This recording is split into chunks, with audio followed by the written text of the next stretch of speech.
Hey everybody, thank you for downloading episode 75 of We Got This with Mark and Hal. Happy 75th anniversary, everyone. Hey, you want to celebrate this Friday with me in person? Why don't you come to the Nerd Melt Theater on Sunset Boulevard at 7 p.m. for Headcanon, the fun monthly show that I host with my buddy Joseph Scrimshaw. You can get tickets at bit.ly/Headcanon4. That is the number 4, and canon is spelled with 2 N's in the middle. Come see it. It's going to be great. Tickets are $8 in advance and only $10 at the door. So get a couple bucks off and just get your ticket now. Also, please share this show with your friends. 75 episodes and still going strong. Don't you want your family and friends to know that you're right and or wrong about some of the arguments you have with them? Just use the link bit.ly/share WGT. That's all it takes. Send it to your friends. Let them click, subscribe, and enjoy. And now you enjoy the latest episode of We Got This with Mark and Hal. Hello, I'm Hal Lublin. And I'm Mark Gagliardi. Since the dawn of humanity, one issue has gone unsettled. With the fate of the world in the balance, we're here to settle, once and for all, Best Summer Olympic Event. That's right. Don't worry, everyone. We got this. Podcasts should have a theme song. Podcasts should not have a theme song. Yes, they should. No, they shouldn't. They sound good. Yeah, but people are just going to skip past it. You know what? You're right. We got this. Good evening, sports fans. And welcome to We Got This with Mark and Hal. I'm Hal Lublin. I'm Mark Gagliardi. Today is a very special day in the We Got This world because we are here in Rio de Janeiro for the 2016 Olympic Games. That's right. The Summer Olympiad has begun. But the one question on everyone's mind as we move into the games of the 31st Olympiad is, why isn't my hotel room in Rio ready yet? That's right. And why is there a bird in my toilet? Rio is giving Sochi a run for its money as weirdest amenities. Yeah, they're like amenities such as kidnapping. Yeah. And also, I hope nobody goes and sees Children of God before seeing this, before watching the Olympics. Wasn't that the name of the movie? I think you're right. Yeah. Yeah, probably would be a good idea. But Valerie Rogers has asked us, what is the best Summer Olympic event? Now, she asked for best Olympic event, but it's the Summer Olympics, so we're going to discuss the Summer Olympic events. Are you a big fan of the Olympics, Mark? I absolutely love the Olympics. And let me tell you why. Please. I am a sports fan, but I am not a sports fanatic. I don't keep tabs on all the intricacies of what is happening over the course of a season, except for football. I try to follow football pretty closely. Right. American football. But when it comes time for the Olympics, it is all spoon-fed to me by the good people at NBC. When an event begins, they will say, all right, here is the event. Here is how it works. Here are the front runners in this event. Here are little biography videos about America's team. And they do a great job of, here is the event. Here are the people you got to watch out for. Here's who to root for. Ready, go. So I feel like I go into every Olympic event an expert. Right. And the events are just fun. And it's fun to root for, not just arbitrary reasons. You know what I mean? Yes. I guess all athletic rooting is, I lived in Chicago, so I root for the Bears. I live in the United States, so I root for the American team.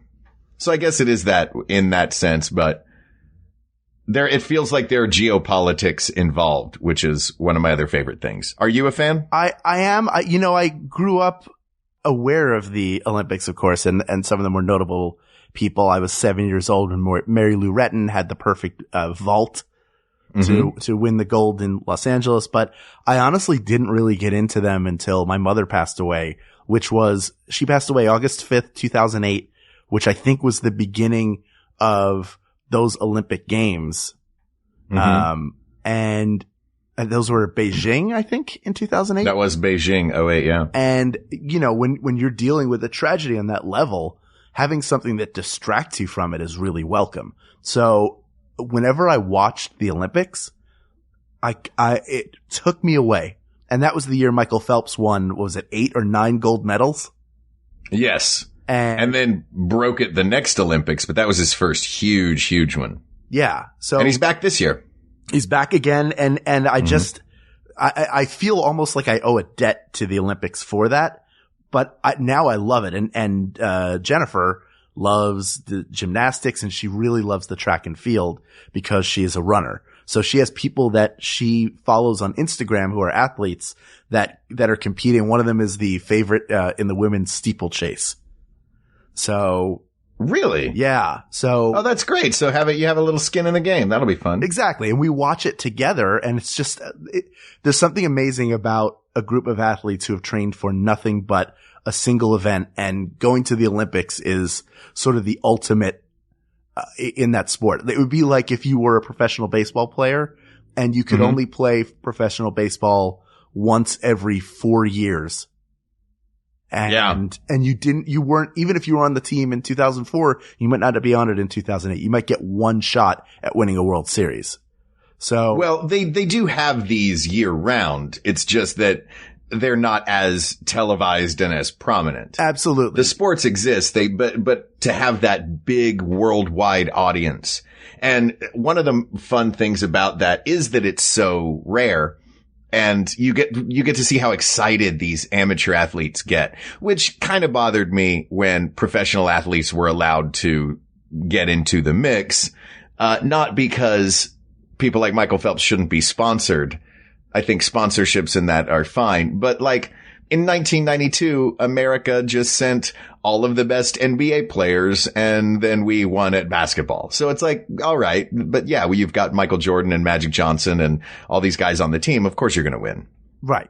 Of course. But in general, the Olympic Games to me signifies the entire world, at least in that small area, putting aside the larger differences that we all have with one another and coming together in the spirit of competition. And that's absolutely, like, I know that's one of the things that they sort of tell us over and over again, but it's true. You just watch, and it's not, you're rooting for yourself to win. You're rooting for, and I know this is the Winter Olympics, but you were rooting for the United States hockey team to beat the Soviets.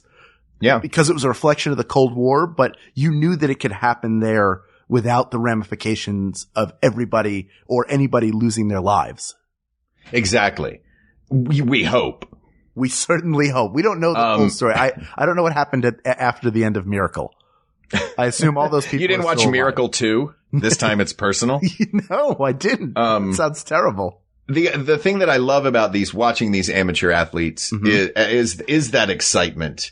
And it's seeing one of the most beautiful things about the Olympics, the opening ceremony, because, I love things big and theatrical. Sure.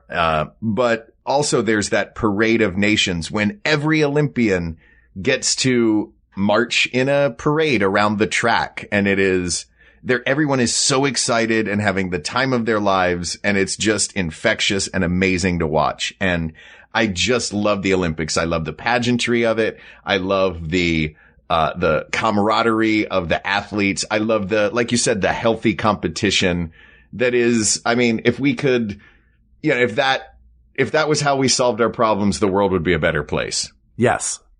So also, though, people would have way higher stakes and would, probably get killed. Yeah, exactly. So with that not being to get said, dark. No, of course not. No, we've kept it so light so far. Yeah. So let's dig in. Because so according to the research I have, the 2016 Summer Olympic program, and we're only going to deal with what's being played right now.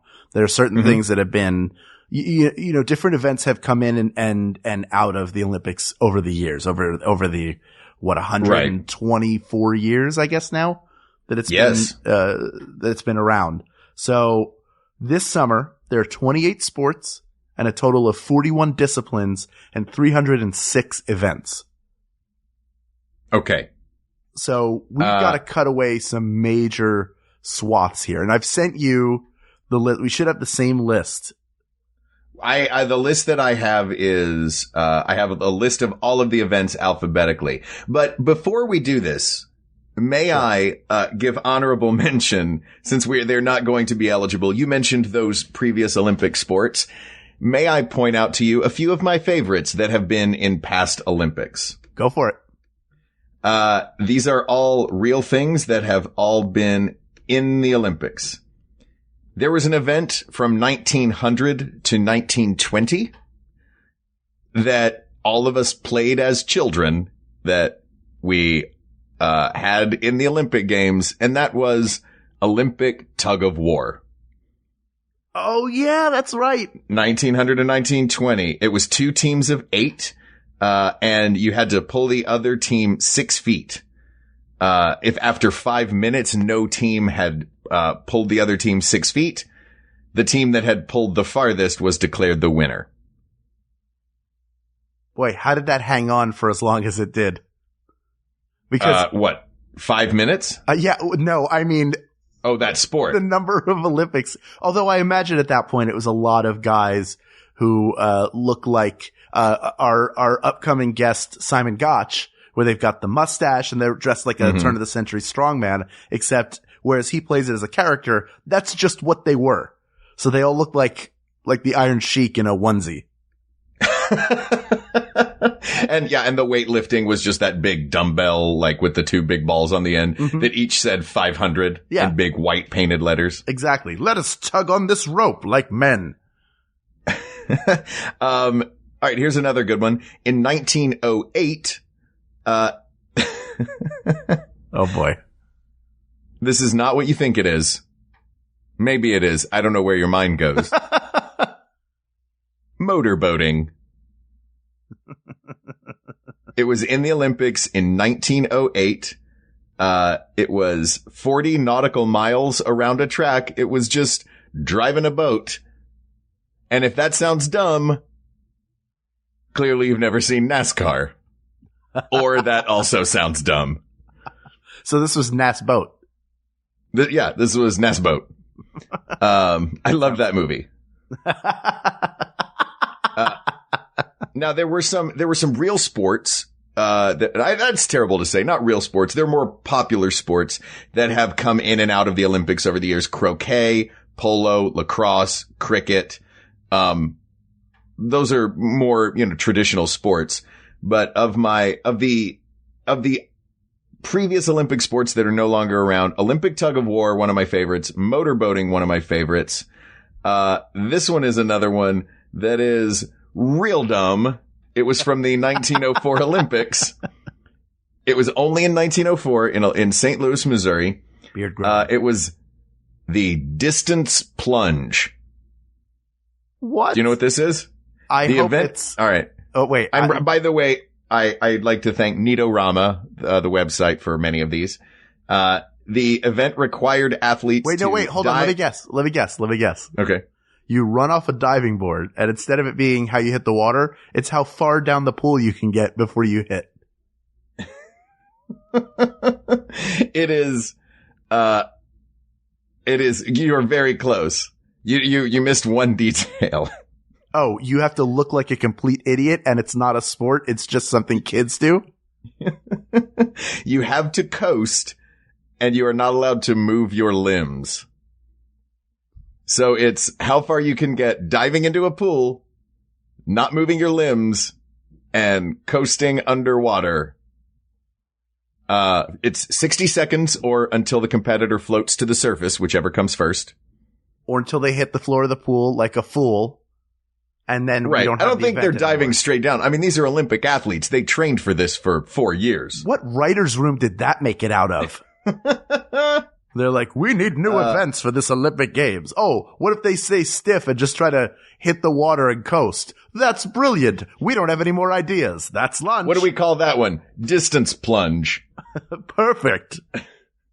Okay, I'll give you 2 more. One is an awesome one that I wish we still had. Okay. And one is a very silly one. This one is called pancration. And this one has not been around since in the modern Olympics at all. Oh, that's the one where you play Operation, but you're only removing the pancreas. Yes, exactly. Just over and over and over again. And it's a real pancreas. Mm-hmm. Yeah, you have to It's just perform been surgery. wedged into the game operation. Pancration was, it made its debut in 648 BC at the 33rd Greek Olympic Games. And it comes from the word pancrates, which means all encompassing. This was just two guys beat the hell out of each other until one of them can't move. It was boxing. It was wrestling. You weren't allowed to bite or gouge, but other than that, everything else was fair game. Oh, great. So it was Fight Club. Yeah, it was Fight Club. Olympic Fight Club. So that one is, maybe that isn't the one that I would like to see still in it, but I'll tell you which one I would like to see. Another one from 1900, the swimming obstacle race, 200 meters. That could happen this summer anyway. I heard that river has like couches floating in it. No joke. I heard like they could dredge it with a cargo net to get the stuff out. And furnish an apartment. Yeah, it's basically an IKEA showroom that got dumped underwater. Oh, well, it looks like the Russian team just lost one of their swimmers to a mlarf. What were the obstacles in obstacle swimming? The obstacles, the competitors had to climb over a pole, scramble over a row of boats, and then swim under another row of boats. Wow. That was it. And instead of getting a gold medal, you won a 50-pound bronze horse. What? Yeah. Oh, were Look, these man, the prank Olympics? They had just started out. This was 1900. It had started in 1896. So it was the sequel. It was the second Olympics. I just feel bad when they hung that bronze horse around the guy's neck. All right, let's move forward to this, the Olympics that are before us. There's so many different areas here, and in my mind, it's going to come down to basically 3 different groups of events. Okay. Do you feel that way as well? Yeah, that seems. Now, are we taking track and field as one Olympic event? I would put that under athletics. Yes. So these are the larger sports. So I'm not going to even go through every single one of the sports, but we can talk about some that I think it's not. And tell me if you disagree. I would. So we're going to start, like we frequently do on this show, we are going to start with the honorable mentions. Yes.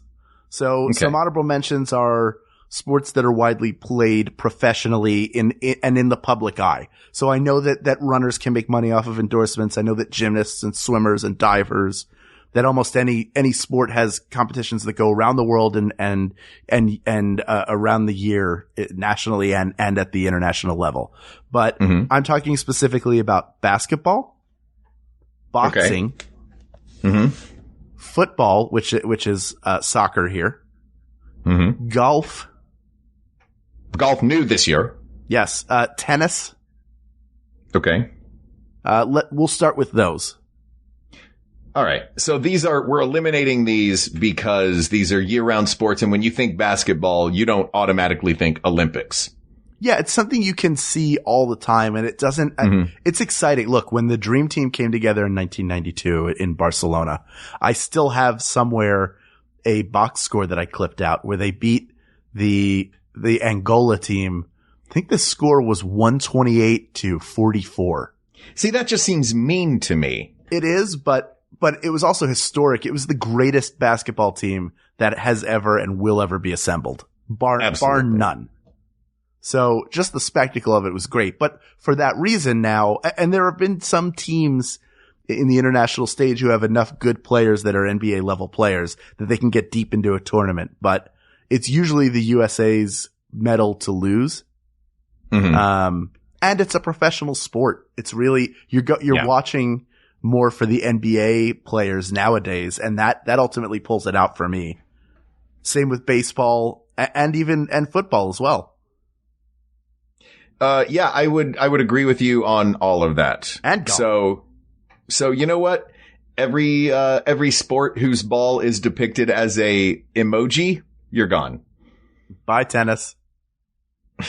Can we you just said bye tennis as if you were saying bye Felicia. Bye tennis. What about table tennis? Can we eliminate that too?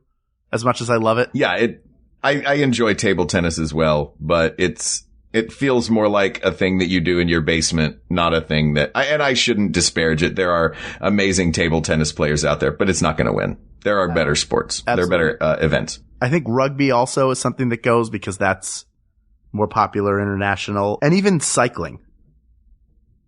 Yeah, I think of cycling. I don't immediately think of the Olympics. I think of the Tour de France. Right. Exactly. So do I. And that would include under its aegis BMX, mountain biking, road and track. Mm-hmm. What about equestrian? Equestrian is an interesting one to me. It is, it's a lot of fun. But there's something about an event like dressage that it seems fancy and pretty and real expensive and less like an Olympic event and more like a thing that super rich people do because they're bored. Well, certainly it plays to the pageantry of the Olympics, and there is a lot of skill in actually coordinating, getting a horse to do a choreographed routine, and it requires some strength to stay on a horse and ride it. But at the same time, while those are definitely important, none of these are things that we think should not be in the Olympics. This isn't swimming obstacles or that thing where you do light as a feather, stiff as a board and take a header into a pool. Yes, but you're also relying on a non-human competitor to do the bulk of the work. Yes. It's basically coaching. It's like an Olympic event where the one that puts the medal on is the coach. And, correct me if I'm wrong, but Bella Carollo was not the one when the U.S. women won the gymnastics. He's not the one that stood on the podium with a medal around his neck. That is true. Although, unless he was carrying Kerry Strug. That's true. That was one of those amazing Olympic moments. For those who don't remember, in the 1996 Olympics, Kerry Strug, hurt her ankle, but still competed, on the vault. And, her coach Bella carried her off of the mat in the end of a movie kind of way. Like you'd imagine a building burning behind her. It was a very heroic moment and a great moment in Olympics. Definitely a great moment for the American team, a great moment for humanity, I think. Yes, and she won the gold medal. She did. But yes, you are right. He did not receive the medal. She did. Right. So can we eliminate equestrian from this? Yes. I think we can also eliminate badminton, which while it is very physical, is not necessarily it's not the best event. And I'll watch any of these. I'll say that. Canoeing. I'll watch the whole thing. Canoeing as well. It's fun. Canoeing is great. Why? What's your case for eliminating canoeing early? I think there are other events that are so much better. And here, That's true. I think there are three overall areas from which the winner will come. It will come from one of these three. And if you agree with me, then we can move on. And if not, we'll discuss it. I'm fine with that. And those three areas are aquatics, which includes diving, swimming, synchronized swimming, and water polo. Athletics, which includes all of the track and field events. So high jump, javelin, discus, hammer throw. Let me, you said this, you called it athletics. Can we just call it track and field? Because all of this is athletics. Sure. It's just how it's listed. It's how it would be listed on their website is under athletics. Because it just describes the general idea. Track and field is the other name for it. And the third would be gymnastics, which includes the artistic, the rhythmic, and the trampoline. I would like to, I will agree with you. We can eliminate a big swath of them right now. But I would like to throw one specific event into the mix. Go ahead. And that is the modern pentathlon. Okay, I was just looking at that myself. So I will agree to that because it contains, Mark? The modern pentathlon is the how to be a swashbuckler. Because to win this event, you really have to be a modern day or period piece action hero. Because the events are swimming, sure. Running, sure. But the running is combined with shooting. There's also horse riding and fencing. So you have to ride a horse, fence, run and shoot and swim. Okay. So you basically have to be a Victorian Jason Bourne. Yeah, that's fair. Those all sound like things that you either do when you work at Disneyland or which I did for a long time, or when you're a character in James Bond's GoldenEye, specifically James Bond. Sure. So basically be a video game character. Yeah. But with so we've got the modern pentathlon, we've got gymnastics, athletics, and aquatics. The winner will come from one of those 4 areas of discipline. Great. And we will choose that winner right after this. Hey, Max Fun community. This is your friend Elizabeth Gilbert, author of Eat, Pray, Love, and a bunch of other stuff.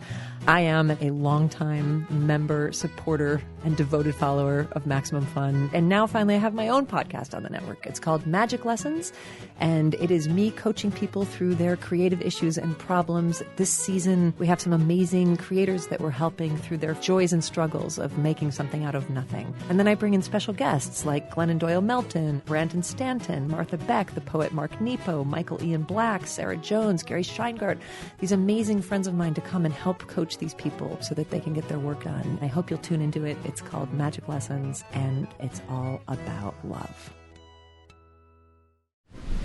Hello! This month's Beef and Dairy Network podcast is an Olympics special, recorded here on Ipanema Beach in Rio de Janeiro.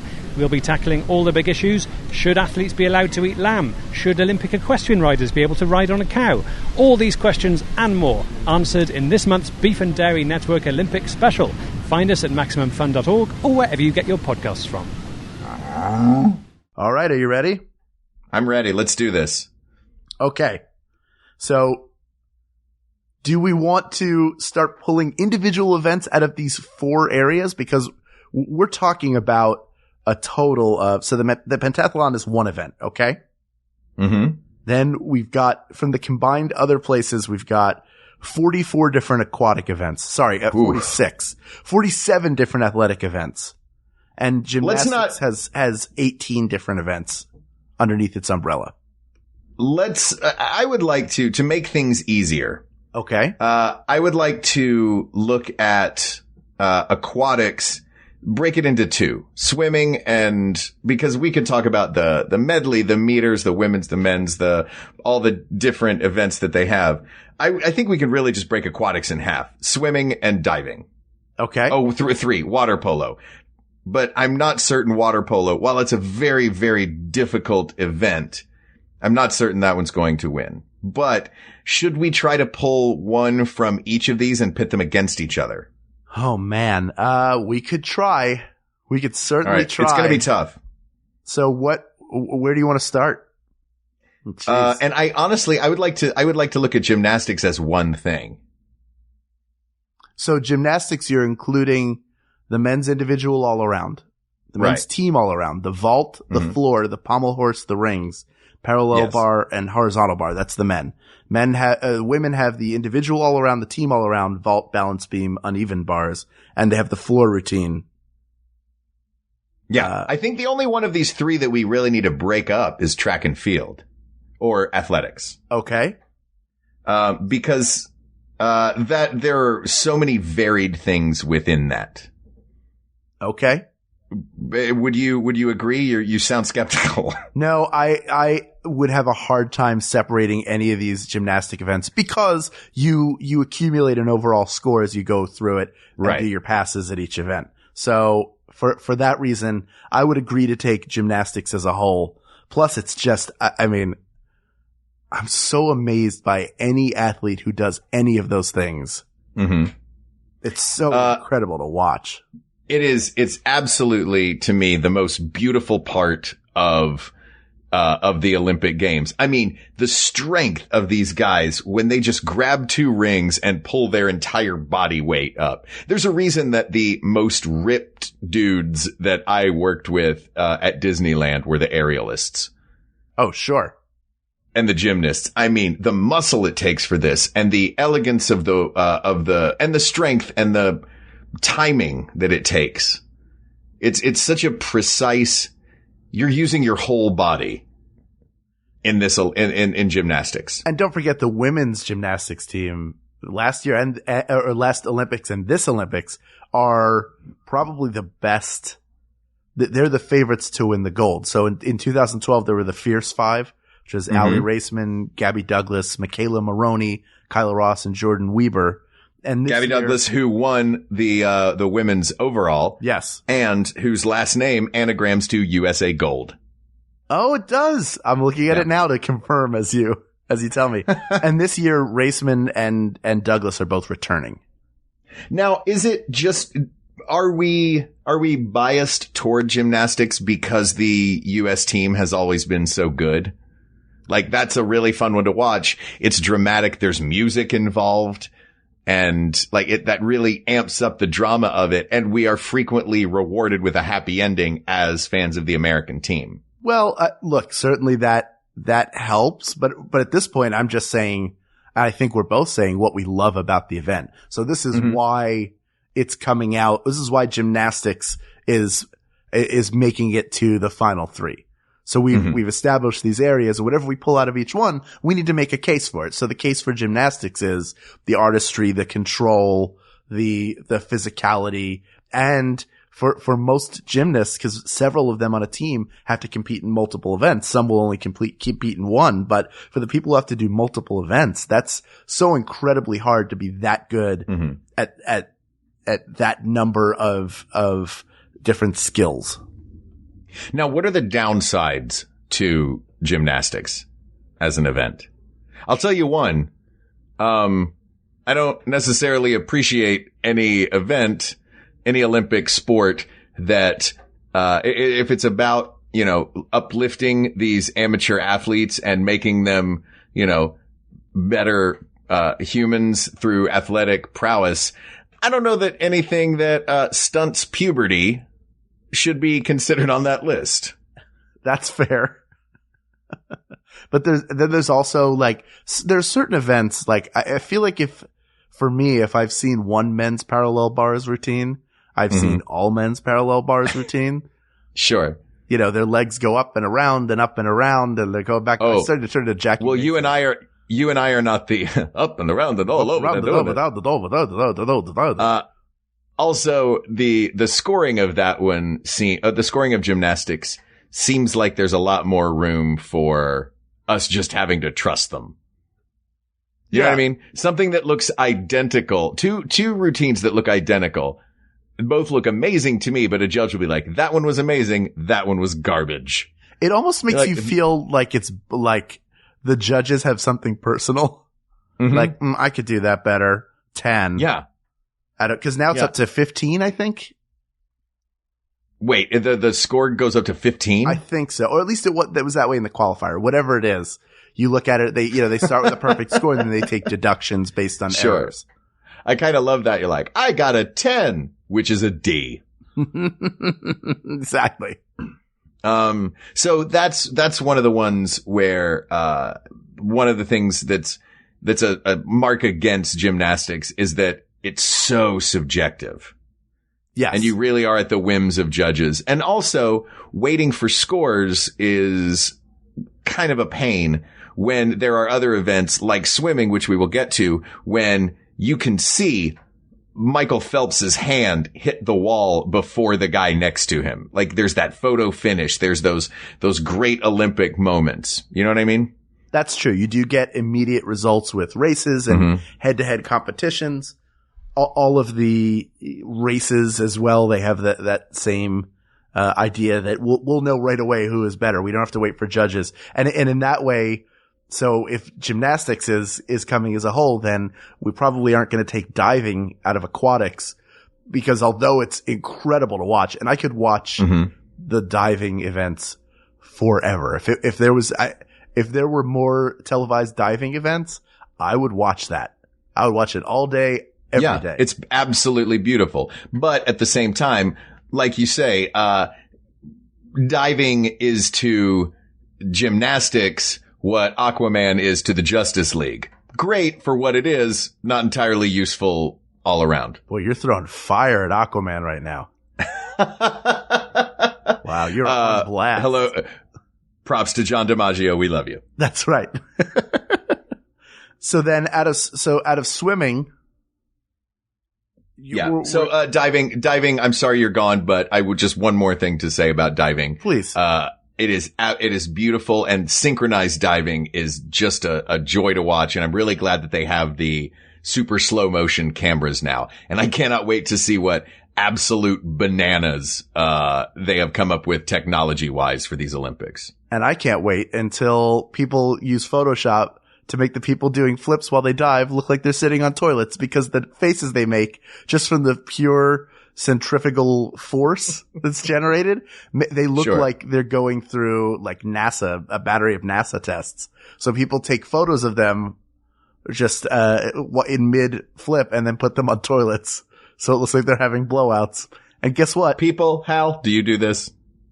If I had Photoshop, I sure would. But I look at all of them and I laugh real hard because toilets are funny, guys. They just are. A friend of mine today told me that he dropped his laptop into a toilet and submerged it. How much water had to be in that toilet to submerge a laptop? Or how small of a laptop does he have? Was it a netbook or like a MacBook Pro? Maybe. I think it was like a full-size laptop. Yeah, even so, you need a lot of water. Yeah. Your tank is too full, man. Yeah, or stop using Shaq's toilet. Do you think Shaq has a giant toilet in his house? Oh, you kidding? This is my giant Shaq toilet. I let people drop their laptops in here. It's made of marble. Yeah, one time somebody lost a whole iMac in there. I still haven't found it. Wait, Shaq, do you mean the big multicolored original iMac? Yep, one of them giant, the blue one. It's in there. First I thought it was just one of them cakes. But no, man. Turns out it was a whole iMac. Shaq Fu. Oh, Shaquille, you are the closest thing we have to Elvis right now. Thank you very much.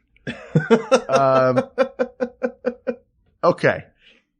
All right. So have we exhausted gymnastics? We've eliminated diving. Have we exhausted gymnastics?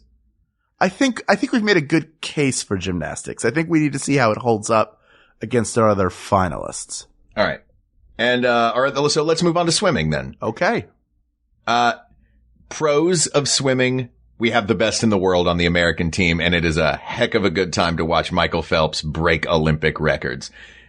It's rare to see an athlete who is that good in his field, and we're living in a time when we get to see it, so that's cool. And it's fun to see Ryan Lochte. You hope he wins just so he'll be interviewed afterwards. You could hear him. Not a terribly bright guy. Yeah, turn it up. There's also something with swimming that foot races have in common, which is when it's close, it's breathtaking to watch. Like you are fixated and on the edge of your seat, and it's a nail biter. There's something to that for sure. Like yes, a close race. I remember the last of the 2008 gold medals that Michael Phelps won was a relay race, and he started the race. Mm-hmm. So the last guy through won by some insane fraction, like barely won. And I remember this one. And that's the iconic picture of Michael Phelps, like fully flexed and celebrating in the pool, was after that win. And it was so exciting to watch in a way that, I mean, any good sport has a moment of tension. In gymnastics, it's right before a run or it's during a maneuver. So if it's a floor exercise, it's while they're in the air doing like a double layout with a twist. You're watching to see if they're going to land it. But in a race, it's that last lap, the last leg of a race. Yeah. Now, on the con side of swimming, a long race, you're kind of watching the same thing for a long time.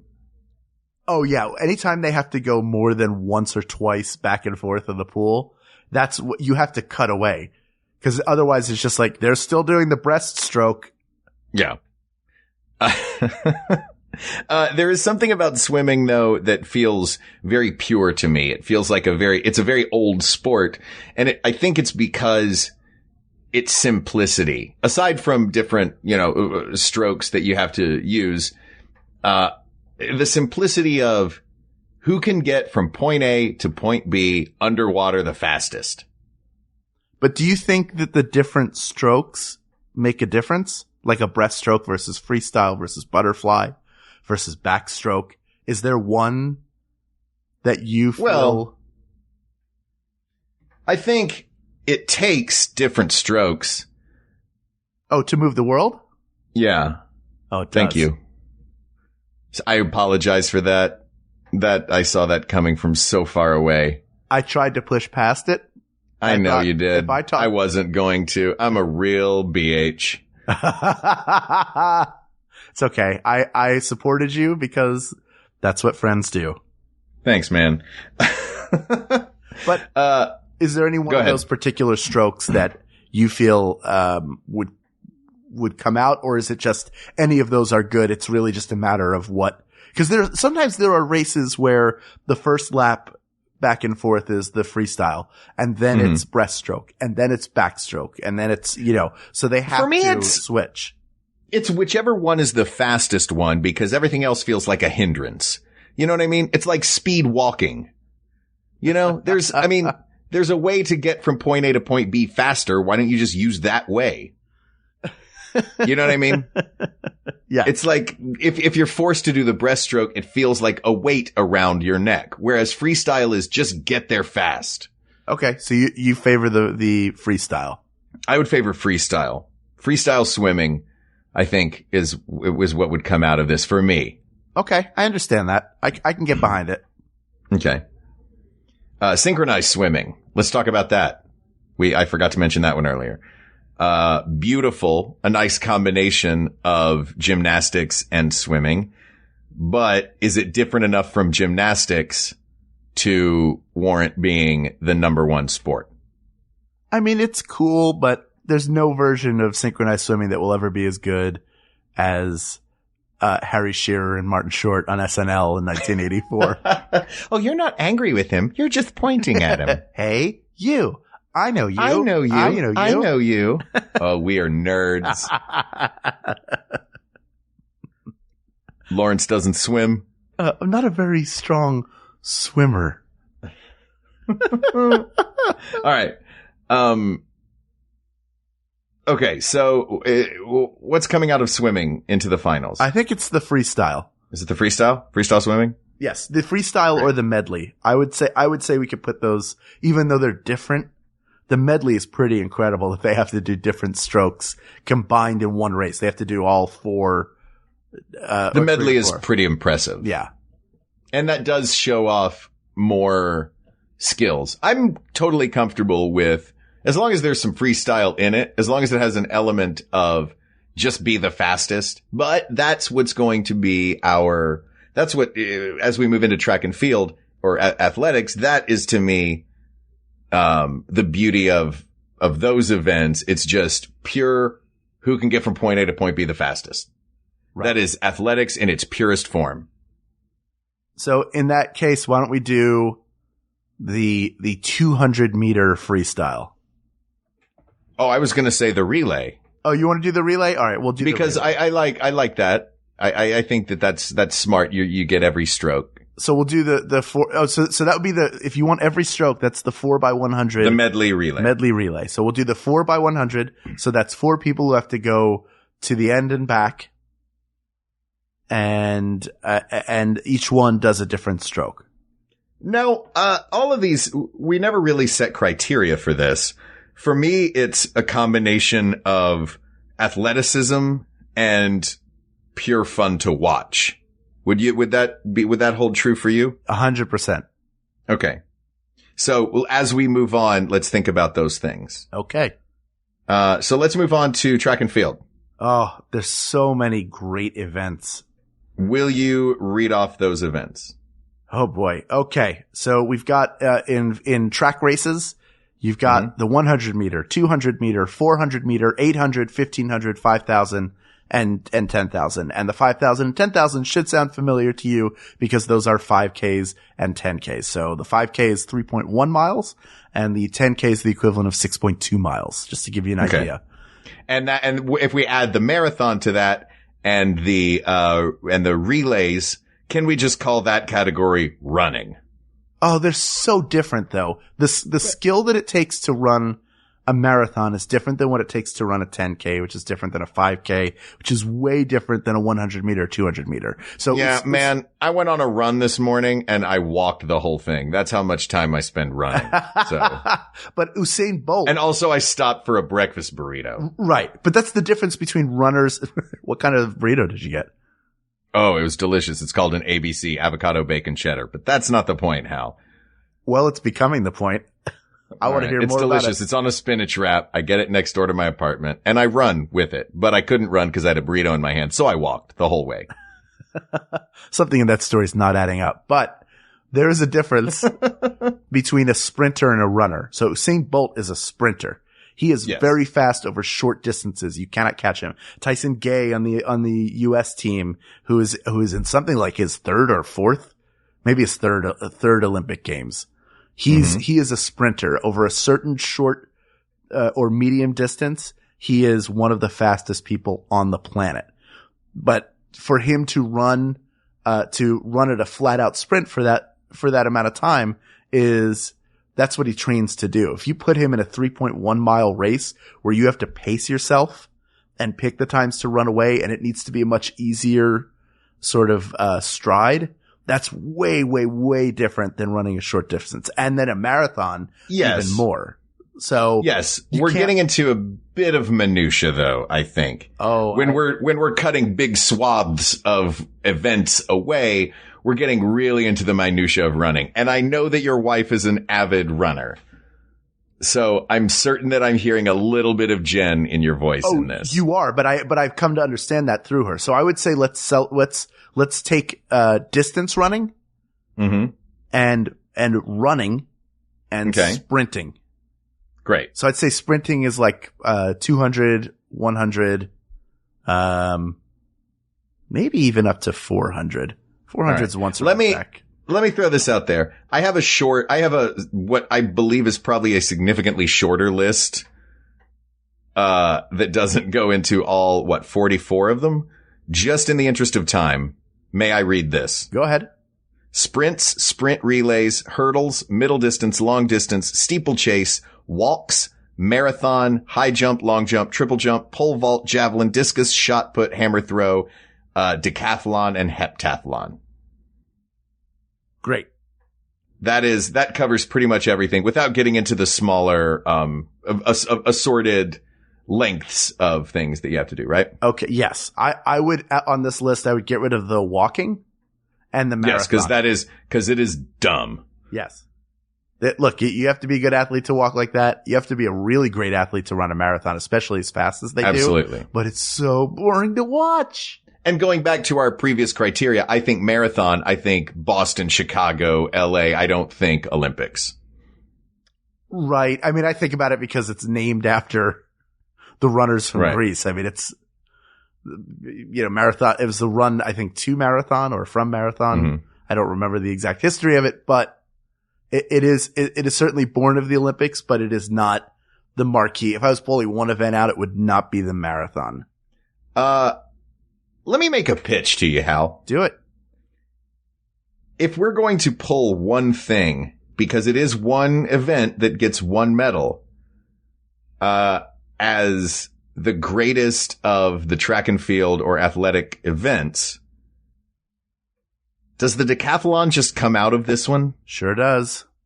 Because that is a 100-meter run, a long jump, shot put, high jump, and 400 meters on day one. Day two, 110-meter hurdles, discus throw, pole vault, javelin throw, and a 1,500-meter run. That is a lot of events for one athlete to take on. Yep. And it's only one event.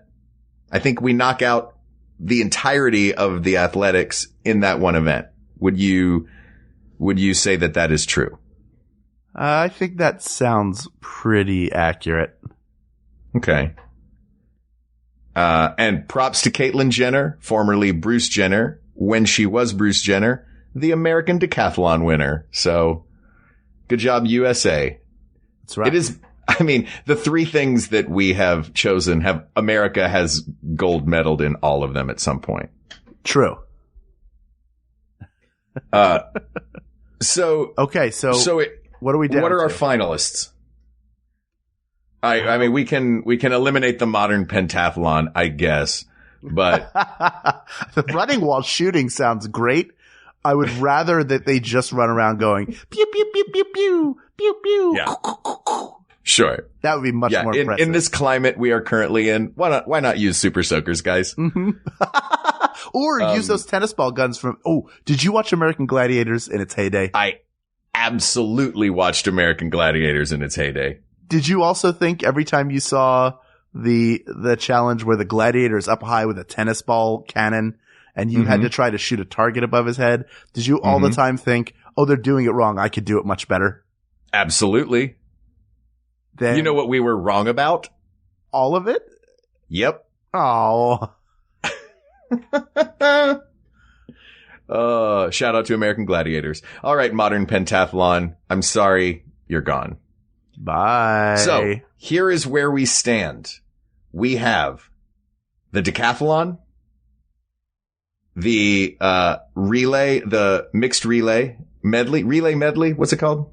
The 4x100 medley relay. Great. And gymnastics. Well, Mark, I think I know what my answer is. I think I know what mine is too. Now, bearing in mind, yes, the two criteria that we set up, not just the athleticism, but also the fun to watch. You see where I'm going with this? Go ahead. I think with that second criteria, the decathlon requires an incredible athlete. Swimming requires incredible athletes. But for my money, to combine fun to watch and athletic requirement, I don't think that gymnastics can be beaten. Wow, you did not go the way I thought you were going to go there. What did you think I was going to do? I mean, I love decathlon. I started this out thinking gymnastics. I really did. Mm-hmm. And then looking at the decathlon and looking at all the different things, it's so cool. This one person can do a 100 meter dash, long jump, shot put, high jump, then the 400 meters, then hurdles, discus throw, pole vault, javelin throw, and then they run 1500 meters. It's just incredible to me. And I have to say that I really have to watch this year, and I want to make sure I record like every airing of the Olympics that they do. So I feel like I've not seen. By the way, your DVR is going to be full within a day.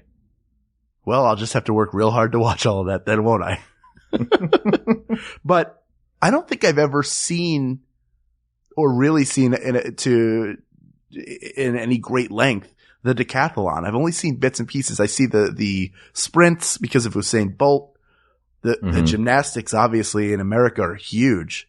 So we watch those, but I almost feel like the decathlon in this, we've added it because it feels so representative of summer games to me. It does. You know what? I will definitely give you that. When I think of the Olympics, the first image that pops into my head is javelin and pole vault and running and like all of the track and field events. But at the same time, like I'm drawn to gymnastics when you think of the great moments in recent American Olympic history. And I mean like the last 20 to 30 years.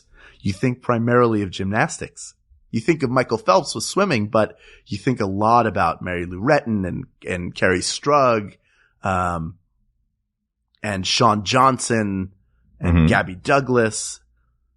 So one of them has become sort of a signature American sport, but what's drawing me to the decathlon is it feels like the Olympic sport. Like this is, if the Olympics were nothing else but the decathlon, you would go, well, this is the greatest athlete who is alive because they can do all of these different things over the course of days. That's one thing about the Olympics that kind of bothers me is I love Michael Phelps. I think he's wonderful. And I love all of our swim team and our track and field team. But yeah, a guy can hang several medals around his neck and he gets them for short distance things that he's in a million events. The basketball goes on for the duration of the Olympics and there's one medal ceremony at the end. And I guess the decathlon, there's a lot more just in the moment. I'm not talking about training, but there's a lot more in the moment.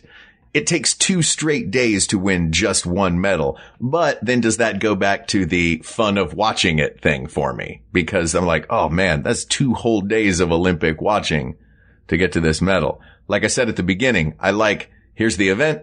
Here's who you're rooting for. Here's why. Go. But by that logic, the gymnastics event is somewhat similar in that it takes place over several days. You do several circuits. That's to my memory because there are so many countries. You have your qualifying days and then that it gets down to the finals and they're constantly doing runs over and over again. So you really, I mean, to a certain extent for all of this, you have to enjoy the event enough to want to watch it.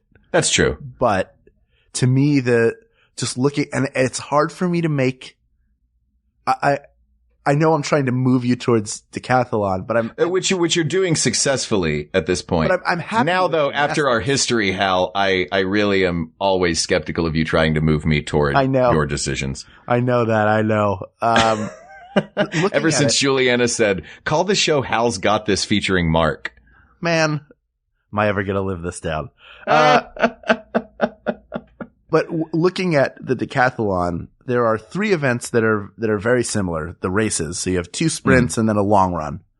And but then like the long jump is pretty incredible. The high jump is amazing to watch.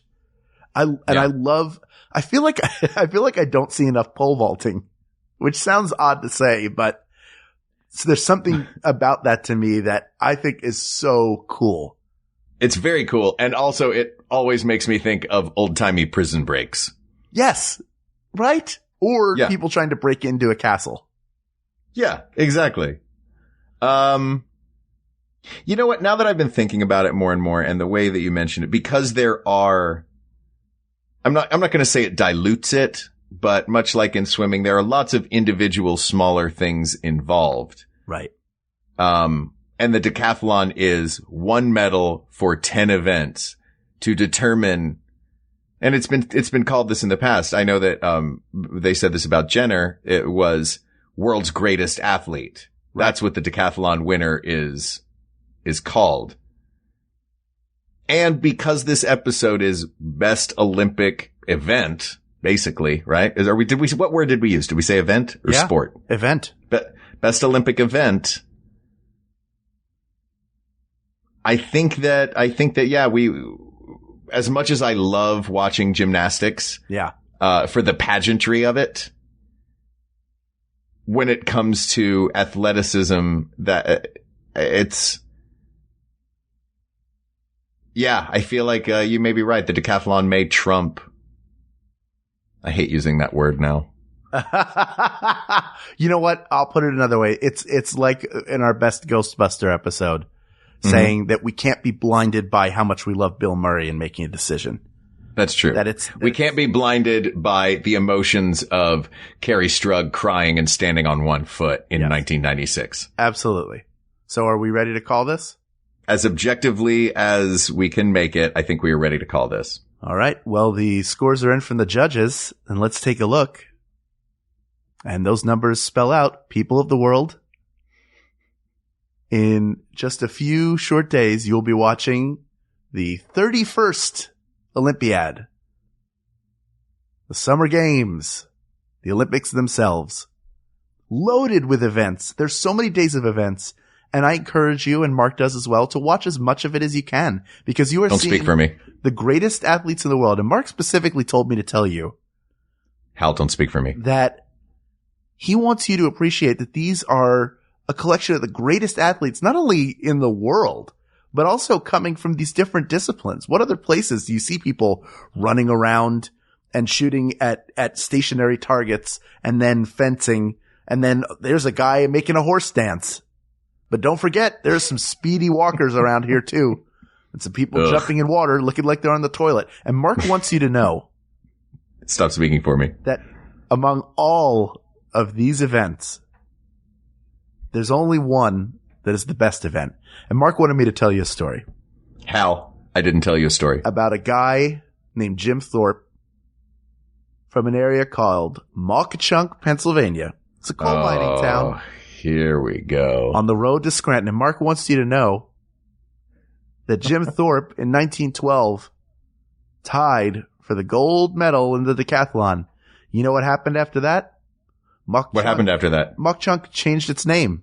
And Mark wants you to know that they changed their name to Jim Thorpe, Pennsylvania. What other town will change its name? Wait, did they really? True. The first name as well? Not just Thorpe? It is called Jim Thorpe, Pennsylvania. Or at least was for a long period of time. I think eventually it was called Mauchachunk again. And I had an orange Mauchachunk mug that I would drink apple juice out of all the time that I loved so much. And I got it in 1991. It's a hot tip for you. Hot tip. This is turning into a really long People of the World.